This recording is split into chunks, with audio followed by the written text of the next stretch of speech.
El Hospital Santa Lucía estaba al final de una calle sin salida, donde los árboles crecían entre los barrotes de una verja oxidada y el letrero de la entrada se había decolorado tanto que, de día, la gente solo alcanzaba a leer Santa, el resto del nombre se había borrado en una mancha blanca y opaca. Aquel hospital nunca cerraba de verdad. Durante el día seguía salvando vidas porque en la ciudad siempre faltaban camas. Pero por la noche cambiaba de turno, como si un cuerpo viejo y exhausto se cubriera con otra piel y empezara a respirar con un ritmo distinto. Los fluorescentes allí nunca brillaban del todo. Siempre temblaban un poco, se detenían un instante, como los ojos de alguien que lleva demasiado tiempo sin dormir. En todos los pasillos flotaba olor a alcohol, a medicinas, a muros húmedos y a historiales viejos. Pero después de medianoche, todos esos olores familiares parecían retirarse para dejar sitio a otras cosas, el olor glacial del lejía, el olor a tela de almohada vieja secada sin sol, el ligero olor metálico de una moneda en la boca, el olor a tinta fresca sobre papel, el olor tibio de un altavoz que lleva años tumbando, y también un aroma dulzón y demasiado suave, un aroma que no hacía más que invitar a sentarse y dejar de resistirse. Yo empecé a hacer guardias en Santa Lucía al final de mi tercer año de trabajo. Donde faltara personal, ahí me mandaban. En los hospitales viejos siempre es igual, nadie te pregunta si encajas, solo miran el cuadrante y meten tu nombre donde haya un hueco. Al principio creía que lo más aterrador de un hospital eran los familiares llorando, los pacientes que no llegaban a salvarse, el monitor que de pronto dibuja una línea recta. Más tarde entendí que no. Lo más aterrador era lo que el hospital retenía después de cada guardia, una queja tragada a la fuerza, un informe reescrito, una persona empujada a cargar sola con una culpa colectiva, una frase como mejor dejarlo así dicha con tanta ligereza que todos podían seguir sintiéndose inocentes. Todo empezó con faltas mínimas. Una veta de agua con lejía que se prolongaba hasta el final del ala oeste. Una almohada vieja que nadie reclamaba y que, aún así, aparecía todas las noches. Varios tubos de extracción desaparecidos del inventario, justo del tipo que más se necesitaba. Pulseras de pacientes que de pronto aparecían en otro sitio. Un chirrido procedente del antiguo pabellón de aislamiento que hacía doler hasta la mandíbula. Una niebla dulzona que volvía a toda una planta más lenta, como si caminara dentro de un sueño. Y, por último, un nombre borrado del cuadrante de guardias hacía 7 años, un nombre que regresó justo en el día que nadie quería recordar. La primera noche en que de verdad presté atención, encontré una frase escrita con tinta azul en el cuaderno de relevo, con una caligrafía pequeña, uniforme, limpia, como trazada con regla. Si hueles lejía más fuerte de lo normal, no vayas hacia el final del ala oeste. Sonreí con desdén. Pensé que era una broma para asustar a los nuevos. A la 1 de la madrugada, el montacargas del fondo del pasillo dejó escapar un tintineo muy tenue. Las puertas se abrieron y no salió nadie.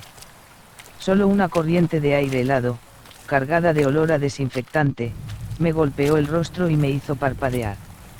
Y, al fondo del ala oeste, donde se suponía que nadie debía entrar desde hacía años, vi una silueta de uniforme blanco inclinada sobre el suelo, fregando las baldosas con movimientos tan exactos que daban miedo. Esa fue la primera noche de Clara. Clara era la mejor enfermera del área quirúrgica. Antes de que todo empezara a torcerse, todo el mundo en el hospital decía lo mismo.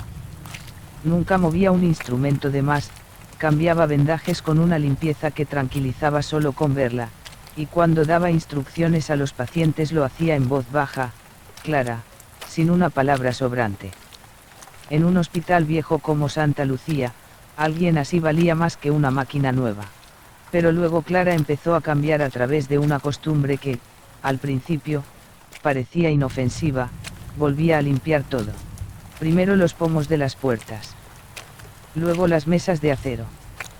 Después los bordes de las cortinas.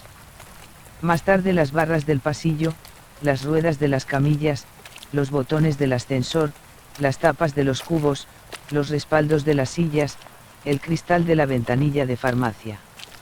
Limpiaba de nuevo incluso aquello que ya acababa de desinfectarse. Cuando se quedaba sin paños estériles, usaba algodón.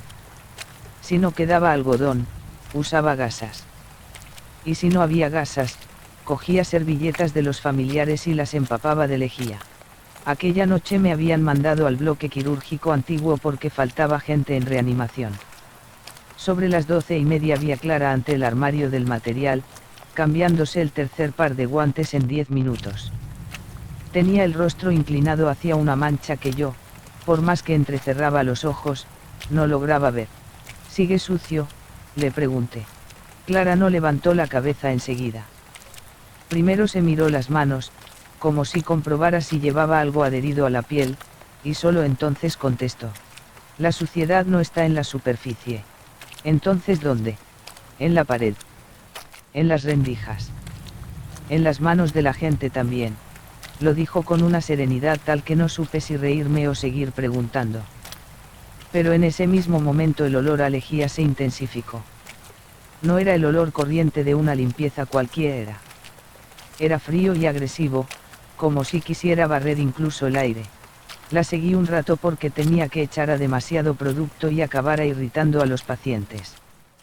La vi empujar su carro por el ala oeste y pulverizar en el suelo una línea recta. Sin curvas, sin cortes. Una raya continua que iba desde el armario del material hasta la puerta metálica del fondo del pasillo, donde colgaba un cartel que decía antigua sala de esterilización fuera de servicio. Un celador pasó por allí y, sin darse cuenta, pisó la línea. Clara se volvió hacia él. No con ira ni con enfado. Lo miró como si acabara de tocar con las manos sucias una mortaja. Luego se agachó y volvió a limpiar exactamente ese tramo, lenta y minuciosamente, hasta ponerme la piel de gallina. Un médico joven, agotado y de mal humor, levantó la voz. Clara, ya basta. Nadie está mirando el suelo. Clara se enderezó. El fluorescente parpadeó una vez.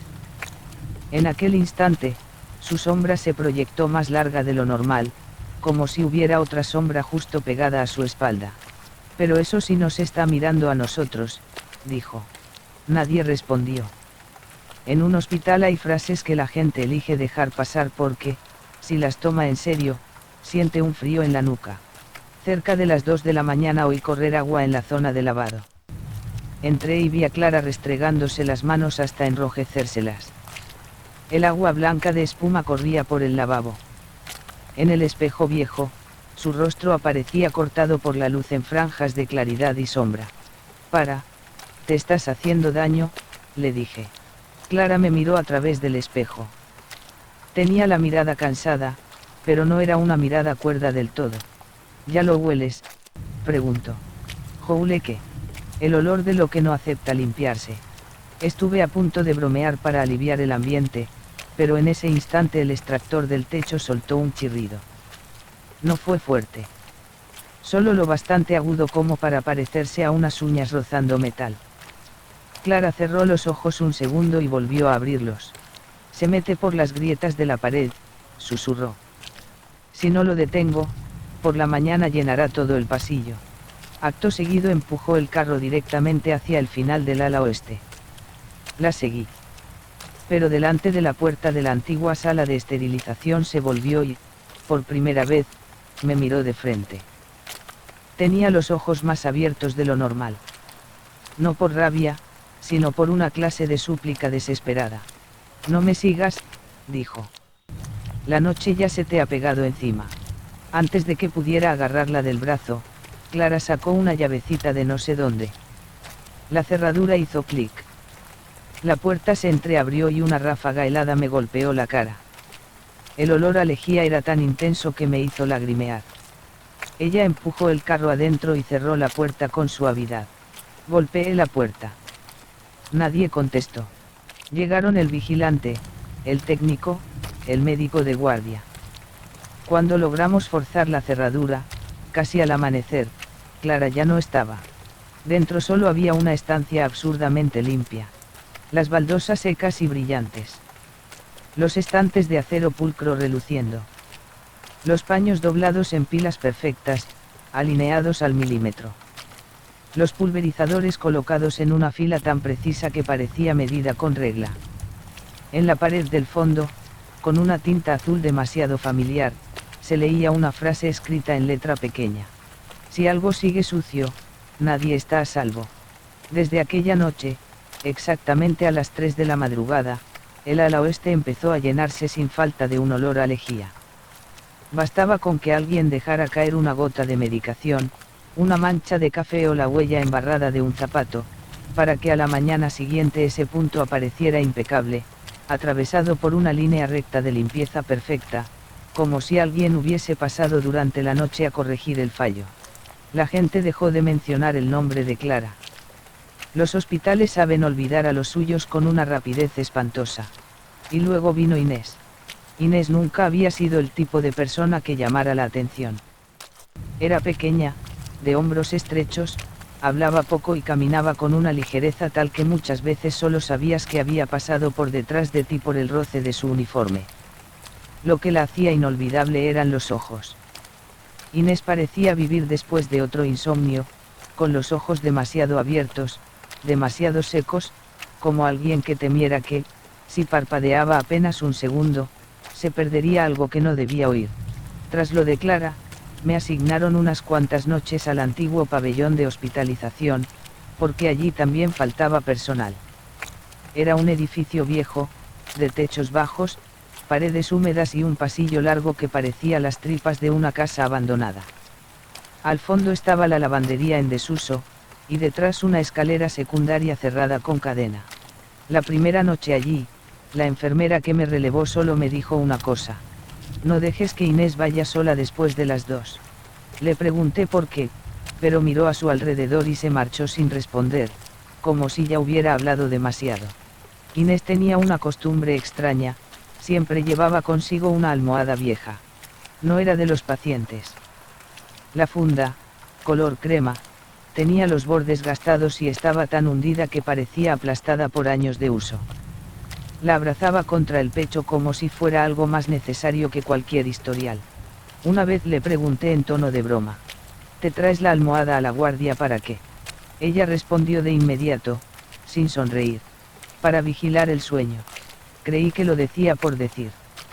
Hasta que, cerca de la 1 de la madrugada, sonó el timbre de una habitación del final del pasillo y entendí que no estaba bromeando. Fue delante de mí. Al llegar a la puerta no entró enseguida. Se quedó quieta en el umbral, ladeando la cabeza como si escuchara algo suspendido en el aire. En el pasillo sonaba el monitor, goteaba una tubería antigua, y se oían unas zapatillas arrastrándose más allá. Sin embargo, en los pocos segundos que Inés se quedó escuchando, tuve la impresión de que todos aquellos sonidos perdían una capa, se alejaban, se adelgazaban.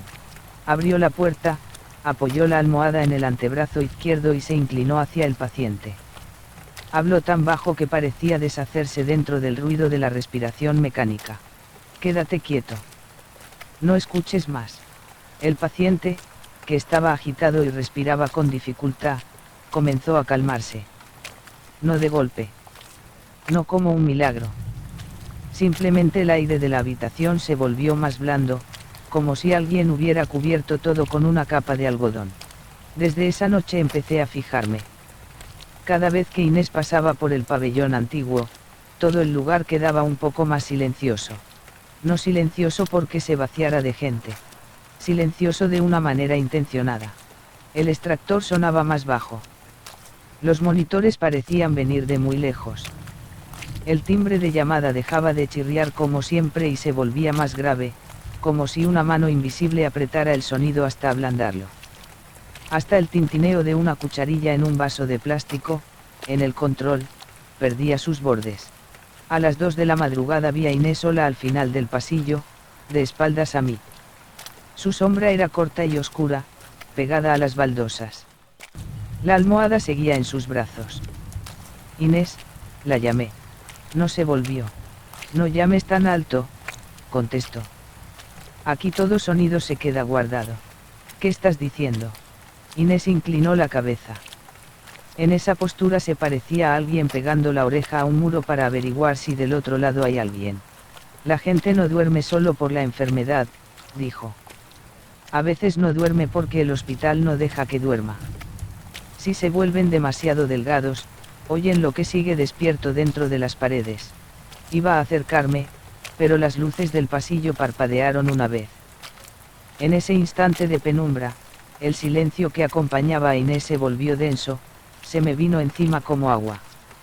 Desapareció el sonido de las máquinas, de la gente, de todo. Solo oí el latido de mi propio corazón dentro de la garganta. Cuando la luz volvió, Inés ya se había alejado unos pasos hacia la lavandería abandonada. La seguí. Al llegar a la puerta, apoyó la mano en el pomo. Aquella puerta estaba asegurada con cadena por fuera. Y aún así se abrió sin hacer ruido, como si nunca hubiera estado cerrada. Dentro solo había oscuridad, olor a tela vieja, jabón barato y humedad de cuarto clausurado. Inés, vuelve, le dije, esta vez sin ganas de reírme. Ella se volvió. Por primera vez vi en sus ojos algo distinto al cansancio, una forma de alivio que daba miedo. Si hay suficiente silencio, dijo, dejará de llamar a nadie. Y entró. La puerta se cerró. Corrí y tiré del pomo. No se movió. Cuando el vigilante cortó la cadena, casi a las 3, Inés ya no estaba. Dentro solo había una silla baja pegada a la pared, la almohada encima, colocada con una pulcritud inquietante. La funda tenía una hendidura, como si alguien hubiera apoyado allí la cabeza hacía apenas un momento. Sobre el suelo de cemento, cubierto de polvo, no había huellas de entrada ni de salida. Desde entonces, sobre las 2:30, el antiguo pabellón de hospitalización quedaba sumergido en un silencio antinatural. Más de una vez los recién llegados creyeron que se había ido la corriente de toda la planta porque los timbres de alarma parecían sonar a kilómetros. Una noche pasé junto a la lavandería y oí una voz de mujer muy tenue, arrullando. Duérmete. No dejes que sepa que sigues despierto. A la mañana siguiente, la almohada de Inés apareció en una silla del vestíbulo. Debajo había un papel pequeño, con tinta azul y la misma caligrafía conocida. El silencio no trae paz. Solo evita que te llamen. Después de Clara vino Inés. Después de la limpieza, el silencio. Y después llegó el pulso. Valeria era conocida como el ángel de las extracciones de la planta. Tenía una mano ligera, encontraba la vena con una precisión casi infalible, y tanto adultos como niños solían quejarse menos cuando les tocaba con ella. En un hospital, alguien así es muy querido, es la clase de persona capaz de tocar el dolor sin romper la confianza. Durante el día, Valeria seguía siendo normal. Sonreía lo justo, trabajaba rápido y etiquetaba los tubos con una pulcritud casi hermosa. Pero al llegar la noche se le marcaba una rareza, le gustaba ver cómo se llenaban los tubos. No mirarlos por rutina, como cualquier profesional del laboratorio. Los observaba con una atención casi hipnótica. Cada vez que la sangre oscura subía por el vacío y ocupaba el cilindro transparente, sus ojos se iluminaban apenas un instante. Como si en ese momento todo en el mundo volviera a un orden correcto. Después del caso de Inés, el antiguo laboratorio del sótano empezó a oler a metal. No a sangre fresca, no a hierro evidente, sino a una nota leve y fría, como el interior de una moneda o de una barra de acero limpia. El inventario empezó a mostrar faltantes en las cajas de tubos pequeños para extracción. Lo raro era que nunca desaparecía una caja entera. Solo faltaban unos pocos cada noche, los suficientes para que al principio nadie se diera cuenta. Una madrugada, casi a las 2, bajé por el pasillo que daba al laboratorio antiguo y vi una línea de luz escapando por debajo de la puerta. Llevaba casi un año cerrado por avería en la maquinaria. Nadie tenía por qué estar allí a esas horas. Golpeé la puerta. Nadie contestó. A través del cristal vi a Valeria sentada dentro. Estaba muy erguida bajo la luz temblorosa de un fluorescente, con una fila de tubos perfectamente alineados frente a ella. No tenían nombre de pacientes. Solo unos puntos de tinta roja, azul y negra en la parte superior, como si siguieran un código privado. A su derecha había un cuaderno fino abierto lleno de curvas repetidas, similares a trazos de un electrocardiograma. Empujé la puerta y entré. El olor metálico se hizo más intenso de inmediato. ¿Qué haces aquí?, pregunté. Valeria levantó la mirada, extrañamente serena. No parecía sorprendida ni avergonzada por haber sido descubierta. ¿Todavía no lo oyes?, preguntó ella. ¿Oír qué? Este edificio no tiene pulso. Está medio muerto. Por eso no deja de intentar tomar prestado el ritmo de los vivos. Solté una risa incómoda. Valeria, vuelve al cuarto de guardia y descansa. Has tenido demasiados pacientes esta noche. Negó con la cabeza. Cuanto más cansado estás, mejor lo oyes. Cogió un tubo vacío y lo alzó hacia la luz. En la pared detrás de ella había multitud de manchas tenues formando líneas curvas de distintas longitudes, como si alguien hubiera dibujado una y otra vez un ritmo sin sentido con los dedos sucios. En ese instante sonó un tac muy nítido, como una tapa de plástico cerrándose. Miré la mesa. No había nadie más. Sin embargo, desde el rincón más lejano, donde solo había un soporte vacío, sonó otro tac, como si una presencia invisible estuviera trabajando con ella. Valeria siguió hablando, sin apartar la vista del reflejo en el vidrio del tubo. Clara limpia la superficie. Inés adelgaza el sonido. Pero con eso todavía no se abre nada. Para abrirlo, hace falta pulso. ¿Abrir qué? Por primera vez me miró de frente. Su expresión era fría y lúcida de un modo que me inquietó más que cualquier delirio. Lo que el hospital esconde dentro de sí mismo. Di medio paso atrás. El fluorescente parpadeó. Durante la fracción de segundo en que la sala quedó en sombra, la silueta de Valeria sobre la pared dejó de parecer la de una mujer sentada. Se alargó, se afinó, como la de una bata larguísima suspendida en el aire detrás de ella. Cuando volvió la luz, seguía sentada como si nada. Será mejor que te vayas, dijo con suavidad. Esta noche todavía tengo que afinar el pulso. Me giré hacia la puerta.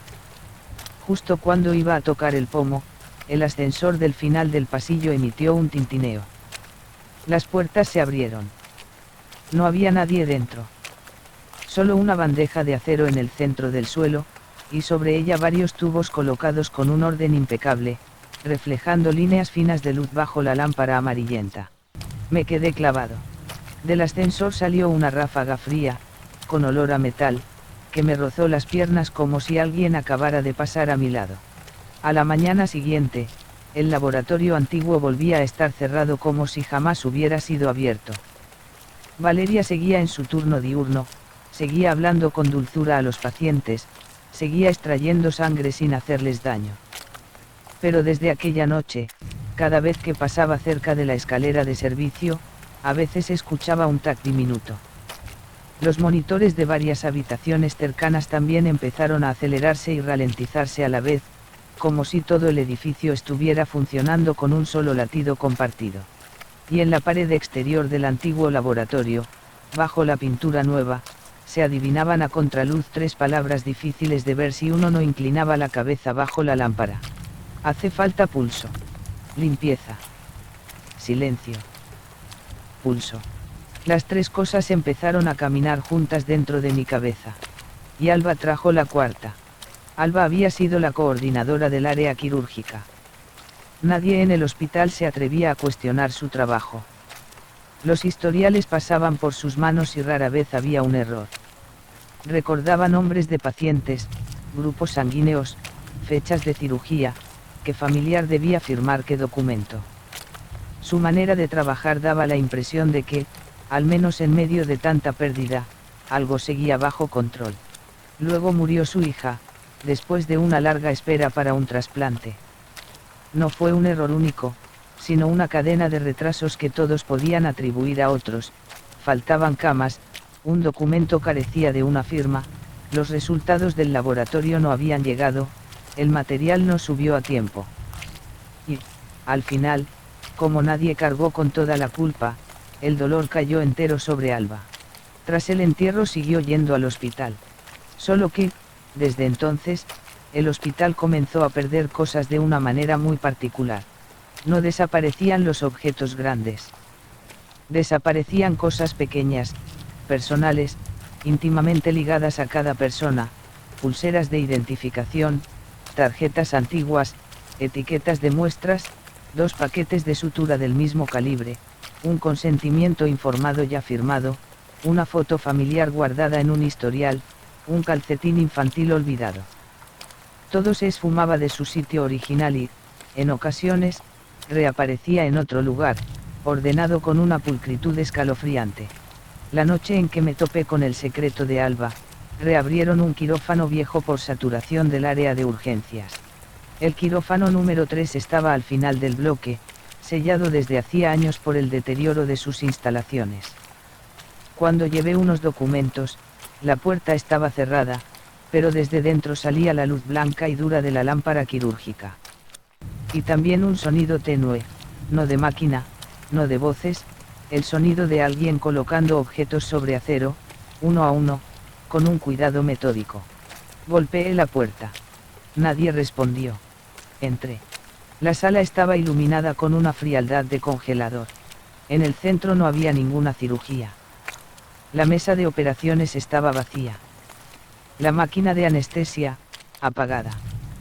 Pero junto a la pared había un carro lleno de objetos organizados por grupos, como si siguieran el esquema de un ser humano imaginario, pulseras en una bandeja, etiquetas en otra, jeringuillas en otra, suturas, gasas, tijeras, fragmentos de historiales, antiguas acreditaciones del personal, hasta botones de ropa de pacientes perdidos aparecían colocados en pequeños compartimentos.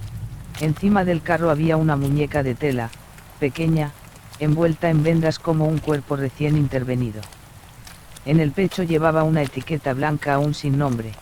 Alba estaba de pie junto al carro, con el pelo recogido y guantes finos en las manos. Acababa de depositar una pulsera de paciente sobre la bandeja con el cuidado con que se deja un objeto frágil. Alba, dije con la garganta seca. ¿Qué estás haciendo? Se volvió. No tenía el rostro desencajado ni furioso. Solo frío, y cansado como el de alguien que lleva demasiado tiempo viviendo dentro de una sola idea. Recoger, contestó. ¿Recoger qué? Las partes que dejaron caer. Miré la muñeca. Casi al instante comprendí algo, pero no me atreví a ponerlo en palabras. Si reúnes suficientes piezas, prosiguió Alba, puedes volver a armar un nombre. Una persona. Un regreso. En la pared detrás de ella había una lista escrita con rotulador negro. Limpieza. Silencio. Pulso. Fragmentos. Debajo quedaban 3 líneas en blanco. ¿Quién ha escrito eso? Pregunté.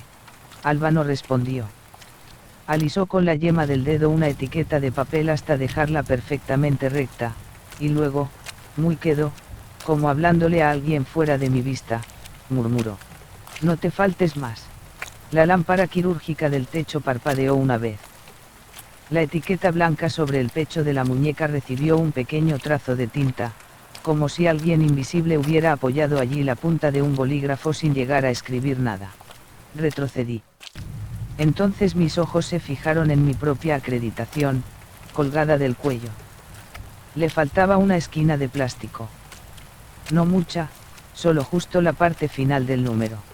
Alba siguió mi mirada y sonrió apenas. A todos aquí les falta un poco antes de que les quiten todo, dijo. Salí huyendo del quirófano número 3 como un cobarde. Por la mañana, la sala estaba vacía otra vez. No había carro. No había muñeca. No había lista. La pared había sido limpiada hasta borrar todo, aunque bajo la pintura aún se intuían algunas marcas.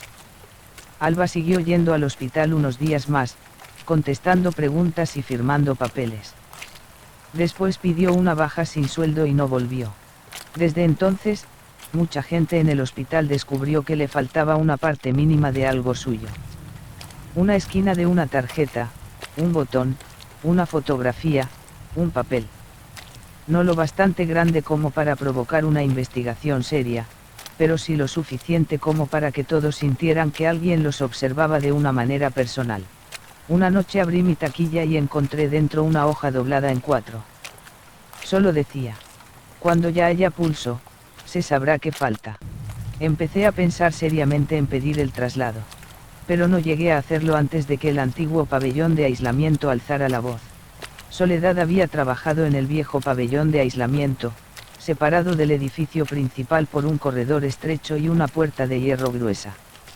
Años atrás, un paciente alterado la agredió durante una guardia nocturna. Quienes estaban de turno aquella noche contaron que Soledad había pedido ayuda durante mucho tiempo. Se oyeron golpes, muebles chocando, sus puños contra la puerta, sus llamadas desesperadas. A la mañana siguiente, el incidente quedó reducido a un informe breve. Se habló de no dar importancia al asunto, de no manchar la reputación del centro, de responsabilidades no claras, del estado mental del paciente. Y alguien pronunció la frase más cruel que cualquiera que haya trabajado en salud ha escuchado alguna vez de una forma u otra: en esta profesión hay que aguantar la presión. Soledad dejó de ir durante una temporada. Después su nombre desapareció del cuadrante. La primera noche en que empezó el chirrido, yo estaba sentado en el control de la unidad de cuidados intermedios. Al principio era solo un tono finísimo, agudo y constante, como un cable eléctrico al borde de la rotura. Pero no entraba por los oídos de manera normal. Se metía en los dientes, en los huesos de la mandíbula, detrás de los ojos, y provocaba un mal humor instantáneo. Cuanto más te acercabas al antiguo aislamiento, más fuerte se volvía.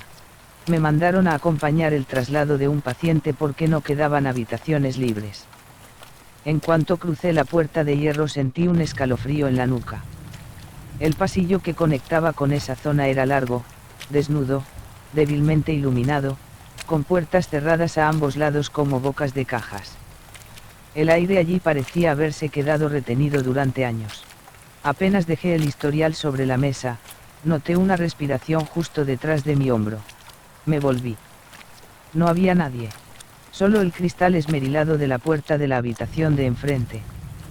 Y, detrás de aquel vidrio, una sombra de mujer de pie muy cerca, con el pelo recogido y los hombros delgados.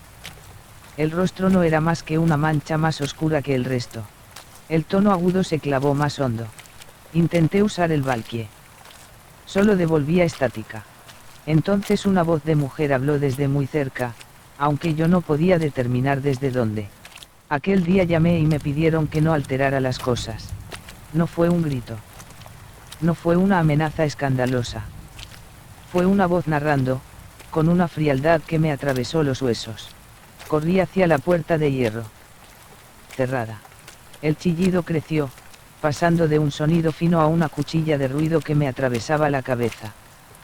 Me tapé los oídos, pero no servía de nada, porque no entraba por los oídos. Entraba por el cráneo entero. Las luces comenzaron a parpadear. En el vidrio esmerilado apareció una mano húmeda desde dentro, con los 5 dedos marcados.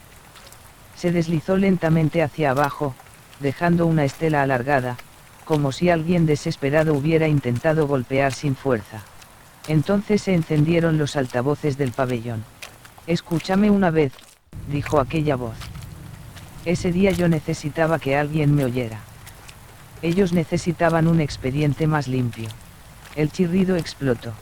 Los pacientes de las habitaciones empezaron a gritar, no tanto por el ruido en sí como por la sensación insoportable que les producía. Un médico en el pasillo principal lo oyó y fue hacia la puerta. Cuantos más gritos, más subía el tono.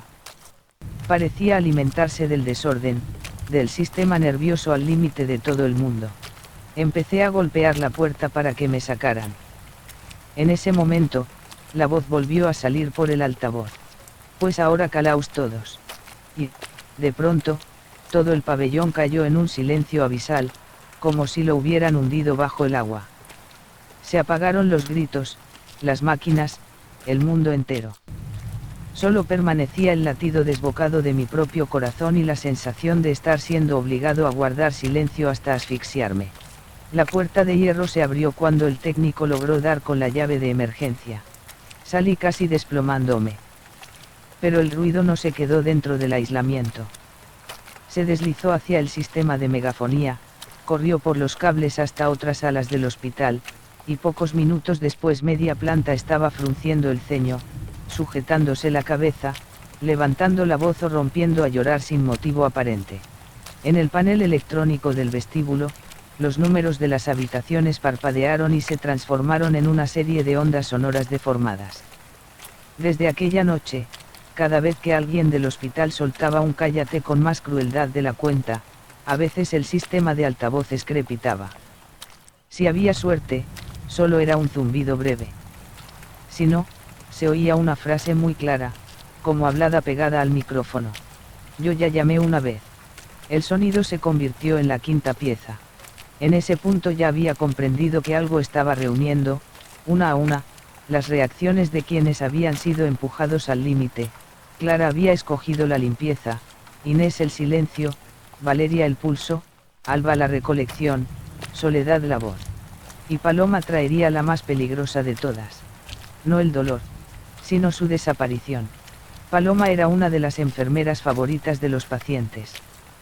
Sabía distinguir quién sufría de verdad, quién se asustaba tanto que convertía el miedo en dolor, y quién solo necesitaba una mano que lo sostuviera a tiempo. Hablaba tan suave que mucha gente empezaba a sentirse mejor apenas oía su voz. En un lugar como Santa Lucía, alguien capaz de calmar así a los demás parecía un salvavidas.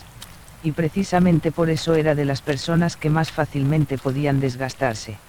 Después del episodio del chirrido del pabellón de aislamiento, Paloma empezó a aparecer con más frecuencia en las guardias nocturnas del área de hospitalización. Seguía sonriendo, seguía repartiendo medicación, seguía convenciendo a los pacientes de beber agua sorbo a sorbo. Lo único que había cambiado era algo en sus ojos. Ya no había calidez. Solo una superficie lisa, como si la emoción se hubiera limado hasta dejar únicamente la costumbre profesional. Una noche la encontré en la azotea. El viento era frío. Estaba apoyada en la barandilla y no me miró, se limitaba a observar el patio oscuro del hospital. ¿Tú crees que el dolor es lo que le recuerda a uno que sigue vivo?, preguntó. Contesté sin pensar. Supongo. Paloma sonrió apenas. Entonces, ¿qué pasa si ya no duele? No supe qué responder.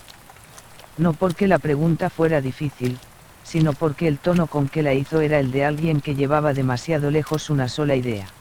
A los pocos días, toda la zona de hospitalización empezó a impregnarse de un olor dulce. No era intenso. No olía a perfume. Era una dulzura densa y blanda, como niebla mezclada con jarabe. Cuanto más la respirabas, más pesada se volvía la cabeza. Algunos pensaron que el sistema de humidificación se había contaminado. Mantenimiento revisó los conductos y dijo que no había ninguna avería. Sin embargo, la gente empezó a comportarse de otra manera. Los pacientes se quejaban menos del dolor, hasta un punto inquietante. Familiares que un momento antes discutían con los médicos se sentaban de pronto y decían, da igual, mañana hablamos. Enfermeras agotadas se detenían frente a un papel sin recordar qué iban a hacer. Un residente que acababa de perder los nervios con un compañero aparecía 10 minutos más tarde mirando las luces del pasillo con una sonrisa vacía.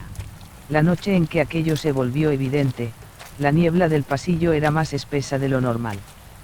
La luz la atravesaba formando velos blanquecinos de una belleza sospechosa. Los altavoces no lanzaban ya el chillido de Soledad, sino una nota grave, larga y uniforme, parecida al sonido sostenido de una copa de cristal. No hacía daño. Hacía que los hombros descendieran.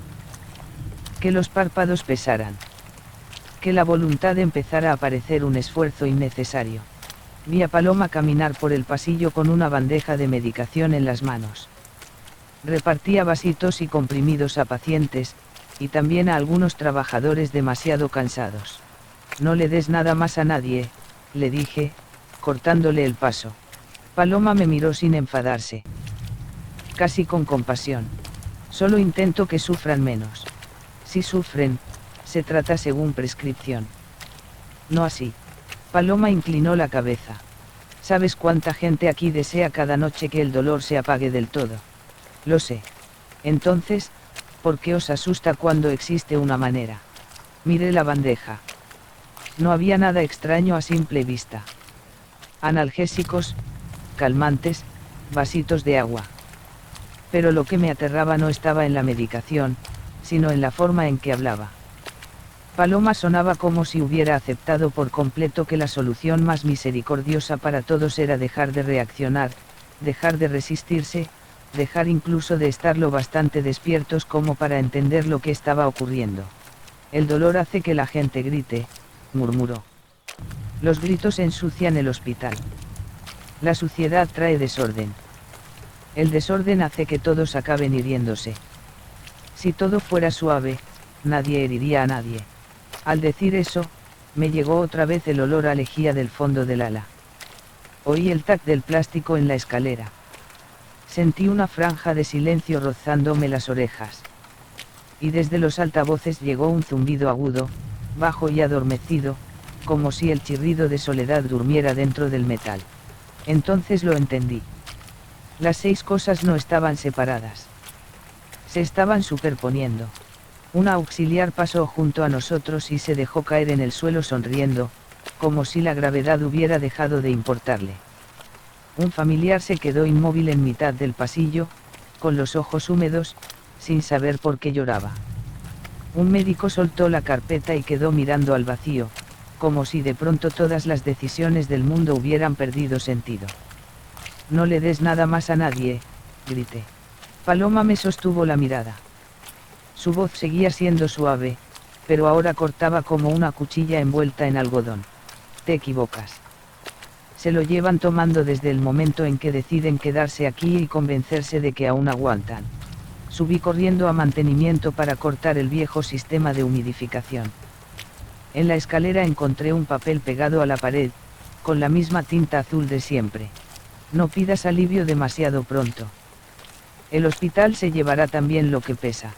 Cuando volví a la azotea, Paloma ya estaba de pie sobre el borde elevado de la barandilla, con los brazos abiertos al viento como si quisiera abrazar todo el cansancio que respiraba abajo.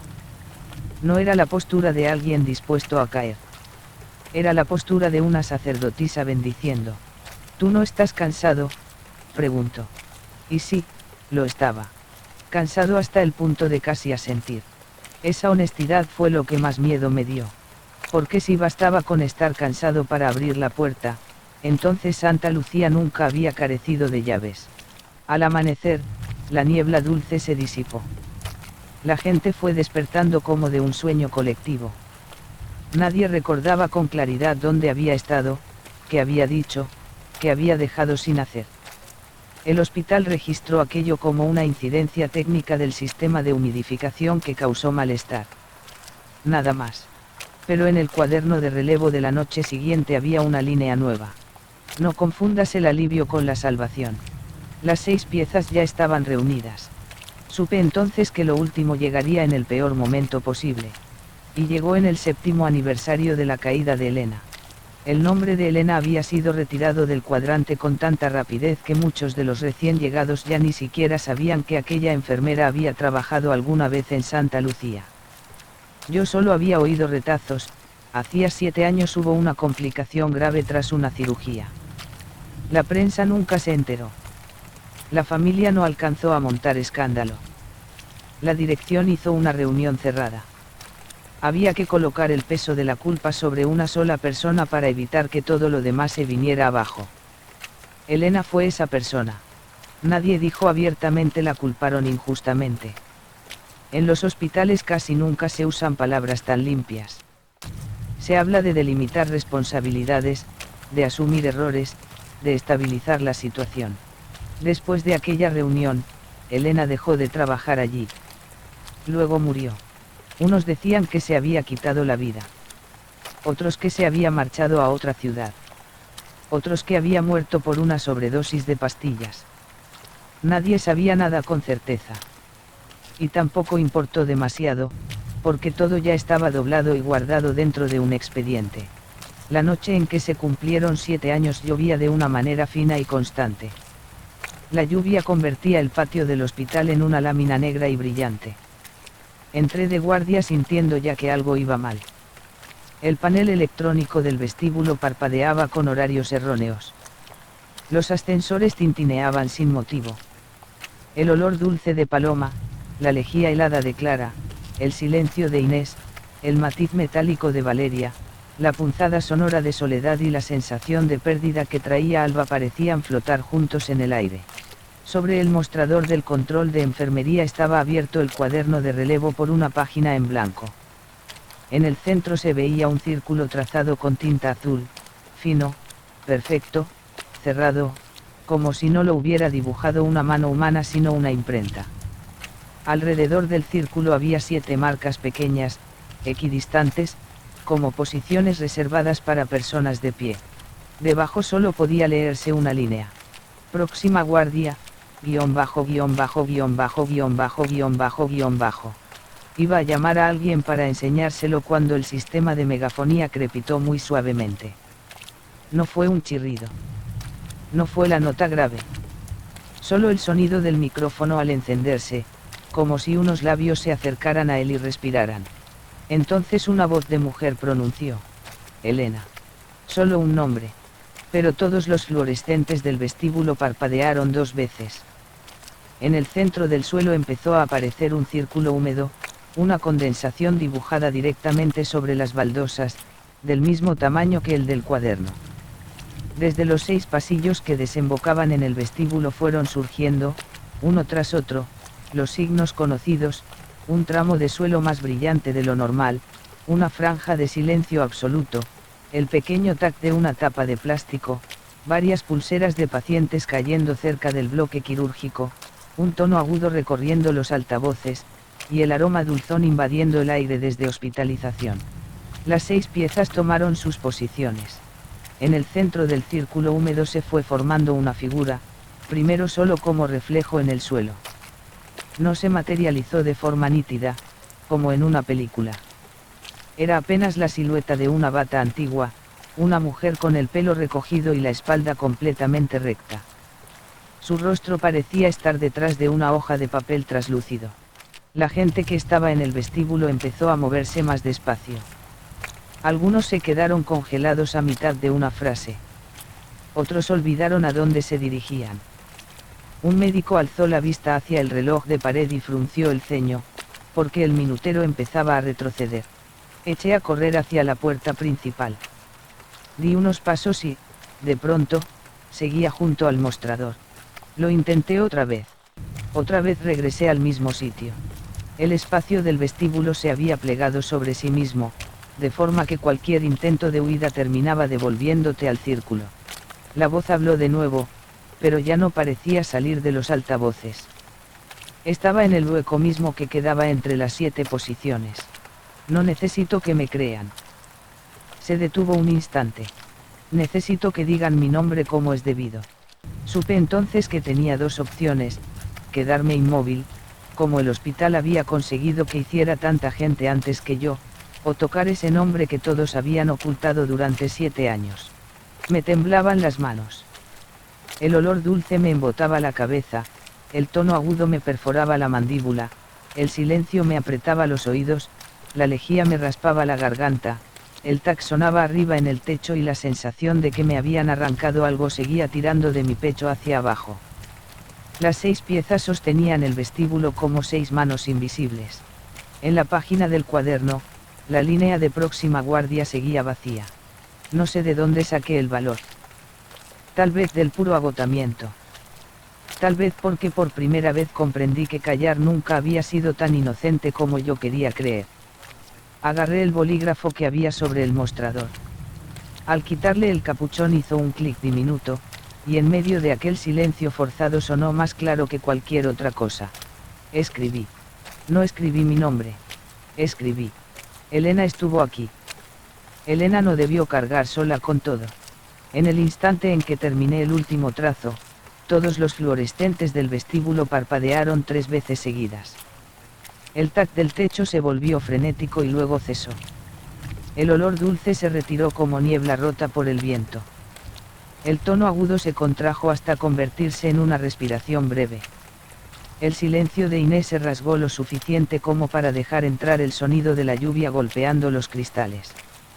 El círculo húmedo del suelo tembló y empezó a secarse, como si el agua estuviera siendo absorbida por las baldosas. La figura en el centro se volvió un poco más nítida.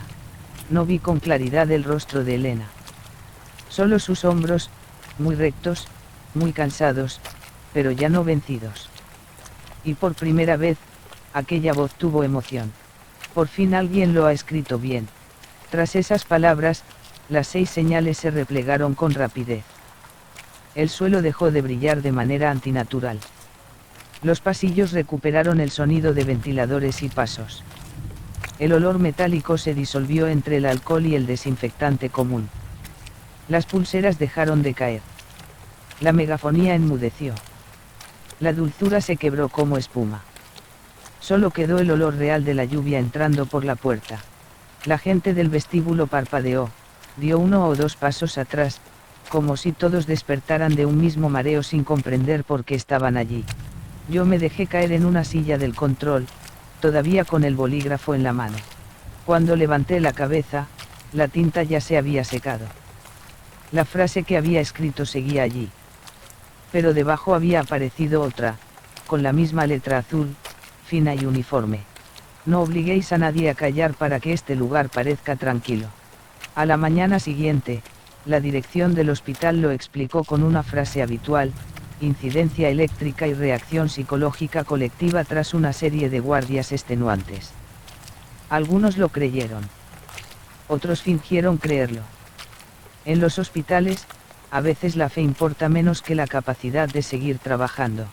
Yo, en cambio, ya sabía que Santa Lucía no estaba embrujado por fantasmas en el sentido habitual. Estaba embrujado por aquello que los vivos se hacían unos a otros y luego doblaban para que pareciera plano. Clara no se rompió por una simple obsesión con la limpieza. La encerraron en un lugar donde la obligaron a limpiar una y otra vez cosas que no estaban sobre el suelo. Inés no dejó de dormir porque tuviera la mente débil. Vivió demasiado tiempo entre llamadas de auxilio que nadie quería escuchar. Valeria no amaba la sangre. Amaba el único instante en que algo, por fin, fluía hacia el sitio correcto, porque en aquel hospital demasiadas cosas siempre acababan asignadas a la persona equivocada. Alba no recogía objetos por haber perdido la razón. Recogía todo aquello que el hospital dejaba caer y luego llamaba accidente. Soledad no convirtió el sonido en castigo por simple rencor. Solo devolvió la sensación exacta de haber pedido ayuda sin que nadie abriera la puerta. Paloma no ofrecía alivio por crueldad. Estaba tan agotada que terminó creyendo que rendirse era la última forma de misericordia. ¿Y Elena? Elena no volvió para matar a nadie. Volvió para obligar a aquel lugar a escribir bien su nombre, su culpa y su verdad. Pedí el traslado un mes más tarde. La última noche que crucé Santa Lucía pasé por el vestíbulo. El cuaderno de relevo estaba sobre el mostrador, cerrado. Los fluorescentes seguían parpadeando como siempre. La lluvia ya había cesado. Todo parecía normal hasta un punto casi ofensivo. Si un desconocido hubiese entrado, no habría visto nada más que un hospital viejo y agotado. Pero antes de irme del todo, abrí el cuaderno. La página del círculo había desaparecido. En su lugar había una hoja en blanco. Sin dibujos. Sin avisos. Solo una frase, en tinta azul y letra pequeña. Toda guardia empieza con un hueco. No dejes que el silencio firme antes que tú. Cerré el cuaderno y me fui. Detrás de mí, la megafonía no crepitó. Solo se encendió apenas, como si alguien estuviera probándola. No hubo nombres. No hubo susurros. Solo una pausa breve, suficiente para que yo comprendiera que nada de lo que había quedado en aquel hospital se había desvanecido. Solo dormía dentro de los muros viejos, aguardando el momento exacto en que la gente estuviera demasiado cansada, demasiado asustada o demasiado dispuesta a dejar las cosas pasar, para volver a subir a la superficie. Desde entonces, si alguien me pregunta qué era lo más aterrador del viejo hospital, no hablo de sombras en el cristal, ni de ascensores que se abrían solos, ni del olor a lejía, ni del chirrido en los altavoces. Solo digo esto. Hay lugares que no alimentan fantasmas. Alimentan nombres mal escritos, llamadas de auxilio silenciadas, informes doblados hasta quedar lisos.